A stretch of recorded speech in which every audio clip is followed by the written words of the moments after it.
Bismillahirrahmanirrahim. Alhamdulillah. Salatu wassalamu ala Rasulillah wa ala alihi wa sahbihi wa wala. Amma ba'd. Hayyikum bidahiyatil Islam. Assalamualaikum warahmatullahi wabarakatuh. Hari ini kita insyaallah akan mengkaji terkait dengan satu tema yang merupakan tema yang sangat penting insyaallah ta'ala terkait dengan Al-Quran sebagai sumber pertama dalam syariat, ya. Ikhwati al-ahibba, bahwa tentunya keimanan kepada seluruh kitab-kitab yang Allah turunkan sebelum Al-Quran adalah bagian daripada usuluddin, ya, pokok-pokok dalam masalah agama kita. Sehingga keimanan kepada Al-Quran Al-Karim dialah satu asas dasar yang menguatkan terkait dengan keimanan kepada kitab-kitab sebelumnya, ya. Bahkan dia juga asas keimanan kepada Allah Subhanahu wa taala.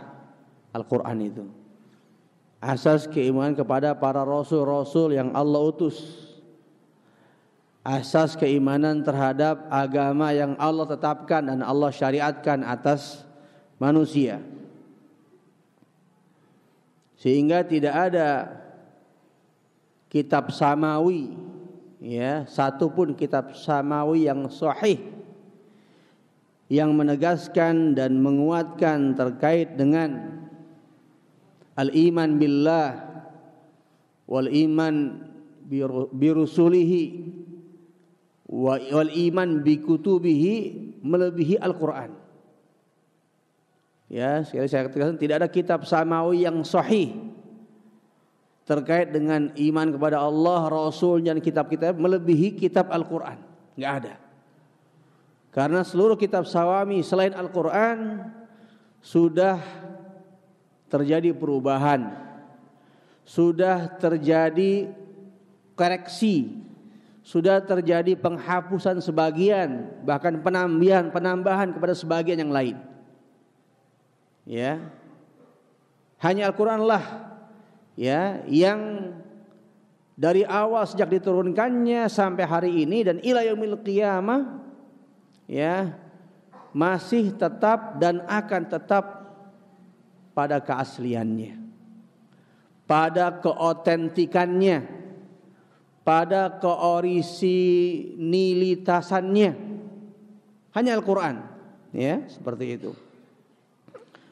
Sehingga, ya, mengimani terkait dengan, ya, Al-Quranul Karim adalah satu tema yang sangat penting secara khusus, ya. Oleh karenanya kita lihat seluruh manusia semenjak turunnya Al-Quran, ya, kepada Rasulullah SAW diperintahkan untuk mengikutinya. Seluruh manusia nggak terkecuali, ya. Kita lihat dalam Sirah Nabawiyah, salah seorang sahabat membawa kitab Taurat, ya, Umar bin Khattab radhiyallahu anhu, dan Rasulullah mengetahuinya. Kemudian tampaklah wajah beliau seperti memerah, dan beliau sallallahu alaihi wasallam menegaskan dalam hadisnya bahwa tidak, kalau seandainya Musa, ya, alaihissalam hidup saat ini di tengah-tengah kalian, mahallallahu illa tiba'i, maka tidak halal baginya, ya, berpedoman kepada Taurat kecuali apa? Harus mengikuti aku. Termasuk harus mengikuti kitab yang aku diturunkan dengannya, yaitu Al-Quranul Karim. Jadi ekspresi arahnya Rasulullah SAW itu menegaskan terkait bahwa sudah tidak berlaku lagi kitab-kitab Al-Quran sebelum Al-Quran, ya. Sehingga menjadi kewajiban manusia setelah Allah turunkan Al-Quran untuk mengikuti Al-Quran secara total ya, dan meninggalkan semua kitab-kitab samawi yang masa keberlakuannya sudah termansuh ya, sudah selesai, sudah finish gitu ya, seperti itu. Oleh karena itu ikhwati fillah, bahwa tidak ada juga ya satu din rabbani yang hak, yang wajib diikuti oleh manusia secara keseluruhan, kecuali din yang dengannya tegak rujukannya dengan Al-Qur'anul Karim. Ya, seperti itu. Maka kita lihat Rasulullah sallallahu alaihi wasallam ya, Allah perintahkan untuk membacanya, bahkan membacakannya untuk manusia ya, bahkan menjelaskannya kepada mereka dan menyuruh mereka untuk berhukum dengannya ya. Dalam banyak surah ya, di antara misalnya dalam ayat 106 suratul An'am, Allah Subhanahu wa taala berfirman menegaskan, ittabi' ma uhiya ilaika mir rabbik. Ikutilah ya apa-apa yang Allah wahyukan kepadamu ya. Juga dalam surah An-Nahl ayat 89 Allah Subhanahu wa taala menegaskan juga, wa nazzalna 'alaikal kitaba tibyanan likulli syai' wa hudaw wa rahmatan wa busra lil muslimin. Dan kami telah turunkan kepadamu Al-Qur'an yang menjadi penjelasan atas seluruh hal, sekaligus menjadi petunjuk, menjadi rahmat dan kabar gembira bagi orang-orang muslim, orang-orang yang berserah diri kepada Allah Subhanahu wa taala. Pun dalam suratul Maidah ayat 88 Allah Azza wa Jalla menegaskan, wa anzalna ilaikal kitaba bil haqq, dan kami turunkan kepadamu ya Al-Qur'an dengan hak, musaddiqal lima baina yadayhi, yang membenarkan seluruh isi-isi kitab sebelumnya. Ya, tentu yang dimaksud membenarkan seluruh isi kitab sebelumnya yang belum dilakukan padanya perubahan, yang belum dikurang-kurangi oleh umatnya, yang belum ditambah-tambah oleh umatnya. Ya, jadi kitab sebelumnya yang masih asli, dan itu tidak ada. Ya, tidak ada sudah. Semua sudah ditambah, dikurang, dirubah dan sebagainya, ya. Jadi musaddiqal lima baina yadayhi minal kitab, yang membenarkan semua yang dikandung dalam kitab-kitab sebelumnya, wa muhaiminan alaih, dan menguji ya semua kitab-kitab sebelumnya. Fahkum bainahum, maka tegakkanlah hukum Al-Qur'an di antara manusia, bima anzalallah, ya, sesuai dengan apa yang Allah Azza wa Jalla turunkan, wala tattabi' ahwa'ahum, dan jangan engkau mengikuti hawa nafsu manusia atau hawa nafsu mereka. Sehingga ikhwati fillah, penjelasan ayat-ayat di atas ya menegaskan bahwa tidak ada ya satu konsep ya kecuali konsep yang satu ini ya, di mana Allah Subhanahu wa taala menjamin kepada manusia kebahagiaan selama mereka mau ya hidup di bawah naungannya, itu Al-Qur'an Karim ya. Nah, ikhwati fillah rahimakumullah, bahkan dalam banyak ayat juga Allah SWT menjamin ya terkait dengan bagaimana Al-Qur'an ini ya kandungannya meliputi segala hal ya. Semua ilmu ya terkandung di dalamnya, dan semua yang dikandungnya ya tidak ada kebatilan sama sekali la ya'tihil batil min baini yadayhi wala min khalfi, di mana tidak ada kebatilan ya dalam Al-Qur'an dari awal sampai akhirnya. Ya, seperti itu. Oleh karena itulah ikhwatillah bahwa karena Allah jamin ya Al-Qur'an dengan banyak penguatan dan keistimewaan, maka wajarlah Rasulullah SAW dalam hadisnya ya mengistimewakan umat ini sebagai umat yang Allah angkat derajatnya dengan apa? Dengan komitmen dan keberpegang teguhan mereka kepada Al-Qur'an. Dalam sebuah riwayat yang sahih ya Rasulullah SAW menegaskan, innallaha yarfa'u bihadzal kitabi aqwaman. Sesungguhnya Allah Subhanahu wa taala ya akan mengangkat dengan Al-Qur'an ini satu kaum. Ya. Sehingga Allah angkat umat ini ke umat yang terbaik dengan Al-Qur'an. Terlepas mereka lah umat yang paling penghabisan, umat yang paling akhir, umat yang menjadi umat Nabi yang paling akhir, namun Nabi mereka atau Rasulullah SAW menjadi Rasul yang paling mulia, yang menjadi saksi atas semua Nabi, dan umatnya menjadi saksi atas seluruh umat-umat sebelumnya. Kita lihat. Ini keistimewaan yang Allah Subhanahu wa taala berikan kepada umat ini. Sehingga Allah angkat umat ini dengan Al-Qur'an, Allah muliakan dengan Al-Qur'an. Dan sebaliknya, wa yadha'u bihil akharin. Namun Allah rendahkan ya satu umat yang lainnya. Ya maksudnya apa? Ditinggikan karena tadi keberpegang teguhan mereka pada Al-Qur'an, dan direndahkan karena apa? Keberpalingan terhadap Al-Qur'an. Ya. Berpalingnya mereka kepada Al-Qur'an sehingga Allah rendahkan derajat mereka, ya. Nah, ikhwatul aizah, kita lihat beberapa keistimewaan tadi ya, selain tadi yang disebutkan di awal ya, dari Al-Qur'an sebagai al-masdar awal, sebagai rujukan pertama dalam syariat ya.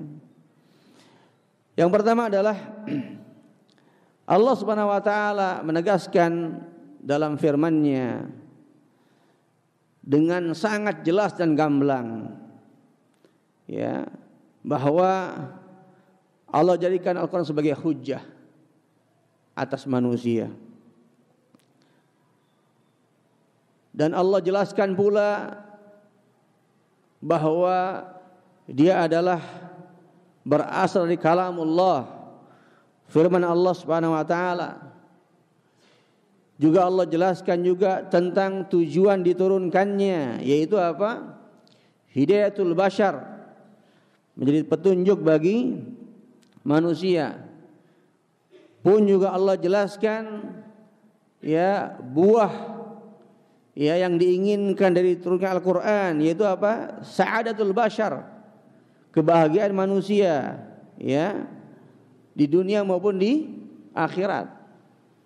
Pun juga ditegaskan pula dengan Al-Qur'an ini Allah inginkan manusia dikeluarkan dari az-zulumat, kegelapan-kegelapan, kebinasaan-kebinasaan kepada cahaya ya.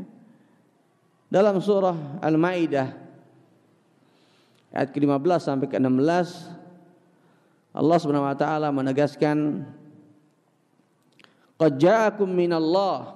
Di sini kita lihat Allah menegaskan dengan firman-Nya, telah datang kepada kalian dari Allah. Jadi Allah tegaskan langsung dari Allah Subhanahu wa taala. Nurun, cahaya, wa kitabum mubin, dan kitab yang sangat jelas. Yahdi bihillahu, di mana dengannya Allah memberi petunjuk. Manittaba'a ridwanahu, kepada siapa? Kepada orang-orang yang mengikuti keridhaannya. Artinya petunjuk di sini akan berfungsi sebagai petunjuk bagi manittaba'a ridwanah. Yang tidak meniti keridhaan Allah enggak akan jadi petunjuk. Ya, seperti manittaba'a ridwanah. subulas salam, dan meniti jalan-jalan keselamatan. Wa yukhrijuhum minadh-dhulumati ilan nur, dan mengeluarkan mereka dari kegelapan-kegelapan menuju cahaya. Ya, adz-dhulumat menggunakan lafaz jamak. Banyak para mufassirin menjelaskan karena kegelapan itu banyak ragamnya. Ya, banyak variannya. Sementara cahaya hanya Islam. Ya, ilan nur, menuju cahaya. Biiznih, dengan izin Allah Subhanahu wa taala. Wa yahdim ila shiratin mustaqim, dan memberikan petunjuk kepada mereka menuju jalan yang lurus. Ibnu Katsir rahimahullah ketika menjelaskan terkait dengan minadz-dzulumati ilan nur, menegaskan maksudnya apa? Maksudnya Allah menyelamatkan manusia dari kebinasaan-kebinasaan dengan berbagai bentuk, macam dan variannya, ya. Menuju apa? Jalan yang terang, yang sehingga mereka terhindar dari hal-hal yang dilarang, dan dengannya mereka akan meraih urusan-urusan yang disukai oleh mereka dan melenyapkan kesesalan dari mereka. Ya. Ini yang pertama. Yang kedua, di antara mumayyizatil Quran, ya, keistimewaan Al-Quran adalah bahwa dari semua kitab samawi yang Allah Azza wa Jalla turunkan, yang Allah tegaskan jaminan keterjagaannya, ya, dari segala bentuk penyimpangan, segala bentuk upaya penambahan dan penghapusan, bahkan dari hilangnya Al-Quran, ya, ila yaumil qiyamah, sampai kiamat hanya Al-Quran Karim, ya. Bahkan Allah Subhanahu wa taala, ya, menegaskan akan menjaganya langsung, ya, dan ini hanya dalam Al-Quran, dan hanya kitab Al-Quran yang tegaskan keterjagaannya sampai hari kiamat. Dalam surah Al-Hijr, ya, ayat ke-19, Allah Subhanahu wa taala menegaskan, inna nahnu nazzalna dzikra wa inna lahu lahafizun. Sesungguhnya kami sungguh menurunkan Al-Quran, dan sesungguhnya kami pula yang langsung lahafizun, sungguh akan menjaganya, ya. Oleh karena itu Allah Subhanahu wa taala, ya, dalam sarana menjaga Al-Quran ini, ya, memberikan banyak sebab-sebab yang menguatkan, unsur-unsur yang menguatkannya. Selain Allah Subhanahu wa taala tegaskan Allah menjaganya langsung, Allah jadikan Al-Quran unsur-unsur yang menguatkan keterjagaannya. Misalnya apa? Dijadikan Al-Quran sebagai kitab yang dihafal oleh ribuan dan jutaan umatnya. Kita lihat, ya, tidak ada kitab satupun dari kitab samawi selain Al-Quran yang dihafal oleh jutaan umatnya, ya. Bahkan ahli kitab sendiri tidak hafal kitabnya. Bahkan mereka ahli kitab tidak pernah hafal kitab-kitab yang Allah turunkan kepada mereka. Tapi Al-Quran dihafal oleh jutaan umatnya, ya. Allah mudahkan, ya, juga selain dihafal, Allah mudahkan juga kepada umatnya untuk membacanya, terlepas mereka orang Arab atau non-Arab atau ajam. Terlepas mereka pun mungkin enggak faham apa yang mereka baca. Ini uniknya Al-Quran, ya. Enggak faham mereka baca, tapi mereka bisa enggak faham apa arti yang mereka baca, tapi mereka bisa baca Al-Quran. Ini di antara sana-sana Allah Subhanahu wa taala menguatkan keterjagaan Al-Quran, ya, lewat kemudahan-kemudahan yang Allah berikan kepada umatnya, ya, ummatul Quran, yaitu umat di mana Al-Quran Allah turunkan kepada mereka, ya. Yang ketiga, ya, di antara keistimewaan Al-Quran adalah bahwa dia adalah khatimul kutub as-samawiyah, menjadi penutup kitab-kitab samawi, ya. Sekaligus tadi al-muhaimin, menjadi ujian atas kitab-kitab sebelumnya. Bagaimana maksudnya ujian itu? Bagaimana maksudnya khatifullah? Ya. Jadi dalam surah tadi Al-Maidah ayat 48 ya, Allah Subhanahu wa taala tegaskan, "Wa anzalna ilaikal kitaba bil haqqi musaddiqan lima baina yadayhi minal kitab wa muhaiminan 'alaihi." Dan sungguh kami turunkan kepadamu Alkitab, Al-Qur'an dengan hak, ya, yang membenarkan apa yang ada dalam kitab-kitab sebelumnya dan menjadi ujian bagi kitab-kitab sebelumnya. Kalau kita lihat dalam tafsir beberapa mufassirin, ya, maksudnya apa ujian bagi kitab sebelumnya itu? Ada beberapa riwayat yang disebutkan dari athar as-salafus saleh.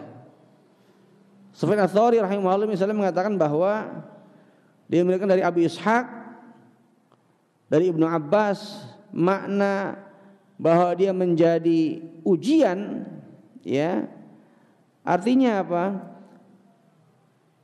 Al-Quran itu, ya, menjadi barometer yang membenarkan dari apa yang dikandung oleh kitab-kitab sebelumnya. Artinya ketika kitab-kitab sebelumnya, ya, menyelisih Al-Quran, ya, maka Al-Quran yang benar, sementara yang sebelumnya sudah ada perubahan, penambahan dan pengurangan. Artinya seluruh yang bertentangan dalam kitab-kitab sebelumnya maka batil. Jadi standar kebenarannya ada dalam Al-Quran. Itu yang disebutkan terkait dengan makna muhaiminan 'alaihi. Al-Quran menjadi ujian bagi kitab-kitab sebelumnya, ya. Dan pendapat ini dikuatkan juga oleh Sa'id ibnu Jubair, oleh Mujahid dan juga Ikrimah, Al-Hasan Al-Basri dan juga Qatadah, ya. Ini makna muhaiminan, menjadi ujian atas kitab-kitab sebelumnya. Yang keempat, ya, di antara mumayyizatul Quran, keistimewaan Al-Quran, ikhwatifillah, dia adalah anfa'ul aghdhiyah wa anfa'ul adwiyah, menjadi nutrisi yang paling syarat dengan manfaat. Tentu nutrisi iman yang paling syarat dengan manfaat dan menjadi obat yang paling mujarab, anfa'ul adwiyah, ya. Kita lihat dalam beberapa ayat Allah Azza wa Jalla menegaskan, ya, terkait dengan hal ini. Dalam surah Fussilat misalnya ayat 44, Allah berfirman, "Qul huwa lil ladzina amanu hudaw wa shifa." Katakanlah bahwa Al-Quran itu bagi orang-orang beriman adalah petunjuk sekaligus syifa, ya, menjadi sarana kesembuhan, menjadi obat, ya. Walladzina la yu'minuna fi adhanihim waqrun, sehingga orang-orang yang tidak beriman kepada Al-Quran maka pada telinga mereka ada sumpel, ya, yang menyumpel telinga mereka, wa huwa alaihim ama, sehingga mereka dibutakan oleh Allah terhadap Al-Quran.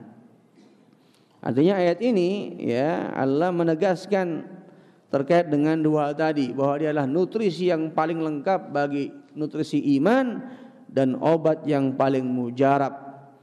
Oleh karenanya, ikhtifillah, bahwa ketika Allah tegaskan terkait dengan Al-Quran sebagai obat yang paling mujarab, nutrisi yang paling lengkap, kemudian kita masih mencari dan meyakini ada obat yang paling lengkap dari itu, tentu inilah min ajhalin nas, ya, menjadi orang yang paling, apa kalau bahasa sekarang, yang paling koplak gitu ya, mungkin ya, bahasa milenial ya, seperti itu. Karena apa? Allah tegaskan huda wa shifa, dia petunjuk dan obat, Ini Rabbul Alamin, di atas arsy yang menegaskan itu. Artinya memang ya dia obat bagi setiap orang yang meyakininya. Ya. Oleh karena itu ikhtilafillah bahwa ya terkait dengan Al-Quran sebagai obat ini ya ada satu penegasan ya bahwa dia adalah obat yang menjadi obat atas seluruh penyakit, baik penyakit fisik atau penyakit psikis ya atau fisik ya. Kenapa demikian? Ya, kita lihat bahwa hal ini tentunya terkait dengan beberapa syarat ya. Yang pertama adalah bahwa Al-Quran sebagai obat harus diimani dengan iman yang betul. Ya, artinya kalau orang yang ragu, tentu apapun kalau orang ragu itu tidak akan pernah mempunyai dampak yang efektif. Ya, termasuk Al-Quran. Ya, harus diimani dengan iman yang betul. Ya, yang kedua, ya, bahwa Al-Quran sebagai obat pun harus ya diyakini bahwa ini janji Allah Subhanahu wa taala. Ya. Dalam surah apa itu ya? Juz 28 atau 29 saya lupa itu. Ya. Ketika Allah Subhanahu wa taala tegaskan ya, "Lau anzalna hadzal Qur'an ala jabalin la ra'aitahu khashi'an mutasaddian min khasyatillah." Kalau seandainya Al-Qur'an diturunkan ya di atas satu gunung, maka engkau akan melihat gunung itu apa? Mutasaddian, hancur. Antum bayangkan gunung saja hancur, penyakit yang paling keras apapun pun sama akan hancur dengan apa? Al-Quran. Ya, karena apa tadi? Keyakinan yang antum harus tanamkan itu bahwa dia memang sebagai syifa yang Allah tegaskan dan Allah janjikan. Maka tanpa keyakinan ini tidak akan pernah itu menjadi syifa. Ya, ini penting ya, satu hal yang kita lihat dari mukjizat Al-Quran. Yang berikutnya adalah juga Al-Quran adalah kitab yang Allah Subhanahu wa taala istimewakan, di mana setiap satu satuan hurufnya pun punya timbangan kebaikan. Enggak usah bicara kata, enggak usah bicara ayat, bahkan apa? Huruf punya timbangan kebaikan. Dan ini Rasulullah tegaskan dalam hadisnya, "Man qara'a harfan min kitabillah," barang siapa yang membaca satu huruf dalam kitabullah, falahu bihi hasanah, maka baginya kebaikan, wal hasanatu bi asyri amsalihha, dan satu kebaikan akan dilipatkan 10 kali lipatnya. Bayangkan satu hurufnya punya nilai kebaikan, bagaimana satu katanya, bagaimana satu ayatnya, bagaimana satu suratnya. Tinggal dihitung berapa surat, berapa ayat yang kita baca, itulah nilai timbang kebaikan yang Allah Azza wa Jalla berikan kepada seorang yang membacanya. Ya. Yang terakhir, tentu masih banyak karena waktu yang membatasi kita, ya, bahwa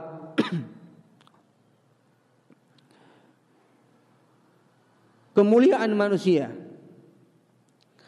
Allah janjikan kepada siapapun yang belajar dan mengajarkannya.